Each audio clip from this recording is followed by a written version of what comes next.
Oh, hi everyone. I was just doing some reading on Zelda timelines and all that, and it got me thinking. I was reading it, and there were some major illogical parts, and so I decide today I want to do something new. I want to go into the logic of the Zelda timeline, the Legend of Zelda timeline. But I want to say this first. Spoiler warning! Here we go. So our story begins somehow in the sky, because you know everything falls from the sky, and there's wars and stuff. Sky happens there. So we're in Skyloft, and you know, Link's like, hey, it's a festival, woo! And then there's like birds, and they fly. There's no bees. Don't have to worry about that. But it jumps right into him flying around, going from area to area. I'm gonna just spoil the game for you. Play it once, realize that it was okay, and then move on to the other games. Trust me on this one. Or don't, I'm just a floating dude. I will say this though, the ending boss battle, kinda cool, where it was a final duel. Thunder, lightning, demons fighting, stab! He was sealed, and it was great. Seal of time, boom, beginning of the rest of the time stream. Yeah! So then we move on to the Minish Cap. Look, Minish Cap. Two good things about it. You shrank down, there was a bird hat. Concluded. So then there's 4 swords, not adventures. That comes later. Oh god, I'm already getting a headache. That comes later. So, 4 swords adventures. It's kind of cool because then there's the 4th sword in right after the Minish Cap where you draw it and then Link just somehow clones himself into 4 of them. And then he stabs a wizard and then seals him away. This is going to be a common theme, so strap yourselves in. Wizard dude named Vadi, main villain, essentially a discount Ganondorf. Finally, the good stuff! Legend of Zelda, Ocarina. This Ocarina? Yes, that Ocarina! Ocarina of Time! Starts off with a fairy flying around and it pokes Link awake. And Link then discovers, okay, I guess I'm destined for something because now I have a fairy. So he goes into the woods, he gets himself a sword and a shield because, you know, Bilbo or whatever that grouchy dude is, you gotta get right past him. And so you push him out of the way saying, I got my sword and shield, and he goes into the Deku. And then the Deku's like, I'm sick, Link, you gotta fix me. So he just goes right in there and just fixes him up by purging a spider thing. So then after the spider thing, the Deku tree's like, by the way, Link, I'm dying, so you gotta get the other mystical gems. Here, have a freebie. And he just throws it in this green rock. It's like, oh, it's important! It's not. It is, actually. Where it unlocks that demon that we mentioned earlier, yeah, he comes back. So then there's Goron, and they're the big rock people. They eat rocks, they love rocks, they lick rocks, they have an addiction to rocks.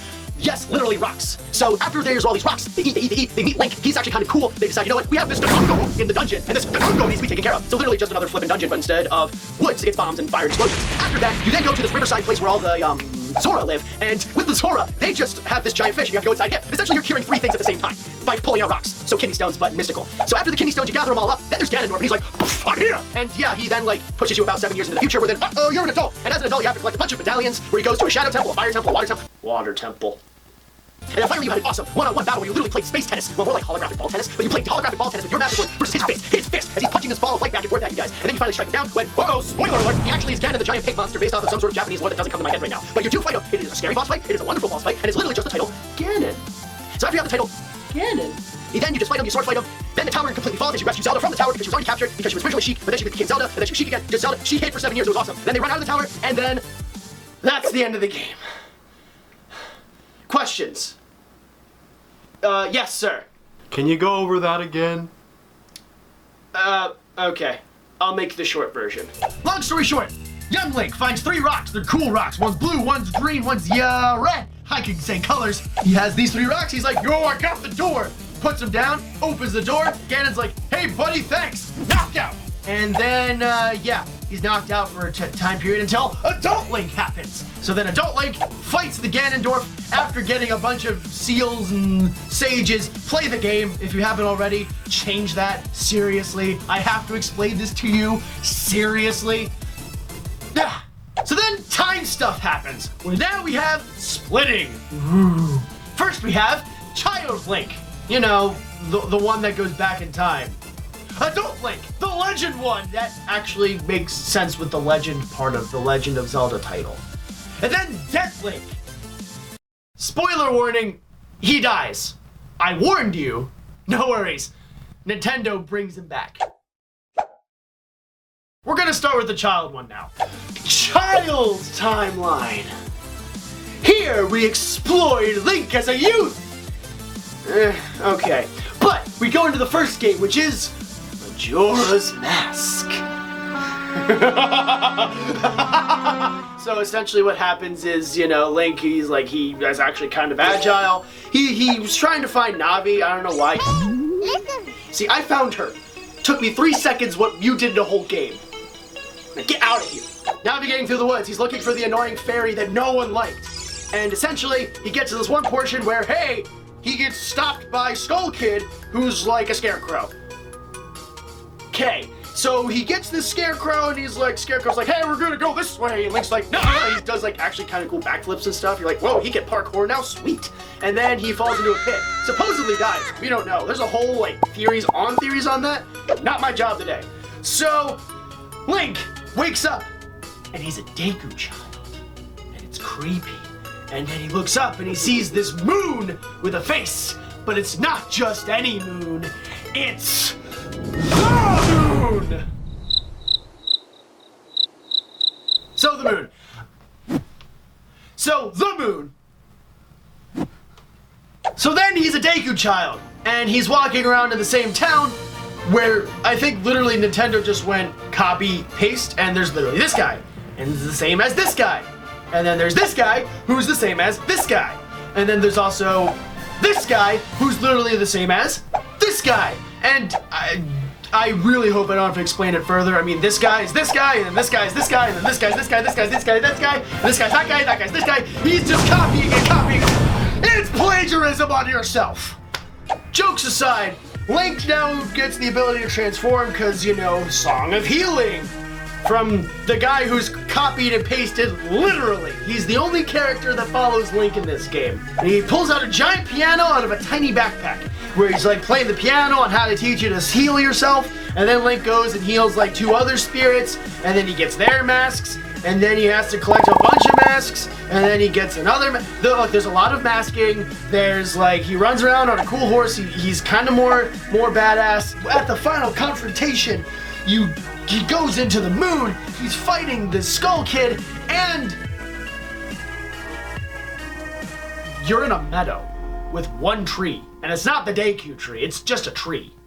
With like a bunch of kids running around with other creepy boss masks that you fought in the game. With bosses where their names are literally unpronounceable. Go ahead, try it. I tried and failed. So Link fights Majora's Mask. Beam sword, you know, if you collect all 20 masks, just, you know, he turns into a badass, and what's supposed to be a 3-hour boss fight is reduced to 2 minutes. Moving on. So then there's Twilight Princess, or essentially Ocarina of Time's emo cousin, where Link winds back into another version of Hyrule. He then finds another way to navigate and save the princess. He turns into a wolf. And then there's like the Shadow Realm versus the not Shadow Realm. You travel between the 2 different timelines. No, realities. Like where the Philips CDI comes in, that's what I call an alternate reality. We don't talk about those kids. Unless, of course, we're talking about Zelda's emo cousin, where essentially you have these 2 parallel dimensions within the same game. That's okay. Philips CDI, not okay. Link's crossbow training, not okay. And he gets this companion named Midna. Midna is one of those surprise characters, though, where she's essentially your companion throughout the entire game. Actually kinda helps you and is like your buddy that talks to you. It's kinda like if you're stranded on an island where you can only talk to an inanimate object, but in this case, the inanimate object can talk back to you. So then you have this really cool concept of a villain. Zed, he's like actually threatening. He can teleport. He like trans-dimensionalizes you. You do all these things and nope, sorry guys. Ganondorf, he's back, remember him? He's cool. We're gonna just push this cool Zant character for Ganondorf, because Ganondorf's the best. Seriously, it's like Mario and Bowser. It's as predictable as pepperoni on pizza. Come on, man. My 5-year-old cousin knew the end of the game, and he was 5. He wasn't even born yet, and he knew the ending. Emo cousin. Moving on. So, we come to the next game. Four Swords Adventures. The one that, again, no one played. That one I think was the actual one where you needed 4 people to control the GameCube. I didn't have friends. So instead you get Four Swords Adventures where literally Link grabs the Four Sword and clothes himself again! And that's it. It's just essentially a copy-paste. Themes. Wind Waker! Now we're going into the adult timeline where now you have this legend of a legend where this character, Link, was a mystery. And people would have celebrations by having other people dress up like Link as heroes. So that's the brief intro. Now the actual game. Welcome to Wind Waker. Everything's cel shaded. Wind Waker, essentially the Hylian version of Castaway times 10, with maybe 1 or 2 islands that had towns. Wind Waker was a sailing adventure where Link rode on a man's back. I mean a boat. That was a man. That wasn't a man. That part still confuses me because I don't know if it was like telepathy. So you summon the Tower of the Gods into climbing up this dungeon, only to find out that you have to actually go around and collect Zelda shard pieces of the Triforce, which turned into one of the most annoying fetch quests ever. More annoying than watching my girlfriend play Skyrim, where she literally spends hours on end looting the same cave for more loot. Except it's the main quest. Hate fetch quests, they're annoying. Like poodles. So then there's a huge fight where Link and Zelda are tag teaming Ganon. Ganon's like, I'm a dual sword wielder. And then it's actually kind of cool where like he gets stunned. Link, he's like, kid, stabs him in the head, the skull. He's like, combo breaker to the skull. Do you know how hard it is to stab somebody with a knife into a skull and penetrate all the way to like your bottom of the neck throat? Yeah, he did that and he was a kid. That's pretty cool. So you would expect the other 2 games that follow this game to be awesome, right? Medium. To not really. So the Phantom Hourglass was essentially the one time where Link was actually timed to go through each dungeon, where he had to finish off every dungeon before the hourglass of sand ran out, because he has to save Zelda, again, as a ghost form thing, maybe. And then there's like these Dark Knots, and Link totally succeeds by, again, sailing around to different parts of the world, just like in Wind Waker, but instead it's on a handheld console. Okay. Beat the hourglass. Spirit Tracks. Zelda with trains. Now the one that caused the most controversy, Link's death. Except he doesn't. Yeah, he comes back, don't worry. So A Link to the Past, where essentially you find your uncle, you're looking around, and your uncle, he's out. And so in the middle of a rainstorm, after you grew up with this guy, you find out he's dying. He's like, Link, you gotta do the thing! And Link's like, because he doesn't talk. He's like, Tater, take my things! And Link just takes them. He doesn't even say anything, he just takes them and runs. So then, he goes on this crazy adventure where it's a 2D view of going into all these different dungeons. He gains more medallions, like the Quake Sword, as well as Master Sword in there, where he finds all of these different aspects, goes in, saves Zelda, and has a really cool top-down perspective, just like in the original NES games that I referred to at the beginning. And then you have a link between worlds. And then you have a link between worlds, where he turns into a painting. So with a link between worlds, essentially this is where we go again, into parallel universes, not that Philips CDI stuff. Get out. Where now you have Hyrule and Low Rule. Get it? Because it's Hyrule and it's Low Rule. Seriously, Nintendo and PUDs, they don't go hand in hand. It's like putting anchovies on a salad. Actually, I kind of like that. So I kind of liked this game. Link Between Worlds, Link is like a sandwich into a painting, and essentially you use 3D thinking with 2D maneuvering, and then the painter dude, they kind of like decided to fusion how like in Dragon Ball Z. Then you have Link, he like sticks himself in, fires mystical arrows because it's Zelda, and you beat the boss up with really cool, easy sword swings where you literally just do one motion. Literally, that's all you do. It's just whack, whack, whack, whack, whack, whack, whack. It's like playing up with a piñata, but it's the Master Sword against a giant pig. Now we go into the two games, Oracle of Seasons and Oracle of Ages. One was for action, one was for puzzle solving, where you use the different seasons to try to figure out different puzzles. Oracle of Ages, you traveled here and there to pretty much fight baddies, and it was more action-based. And they were all on the Game Boy, which was awesome, because it was one of those times where you're in the car, and you're on the highway, while your parents are driving, and you were in the backseat, and you were waiting for every streetlight to try and figure out what you had to do next before you had to finish the game. It was a very, very, very stressful time for me because I really wanted to play that game at night, but it was night and street lamps and yeah, street lamps. So then we come to Link's Awakening, and this is one of those weird games that was kind of cool, where it actually takes place after A Link to the Past, but before Link Between Worlds. This is where like the new games that come in, they still don't know where they fit the timeline. I don't get it.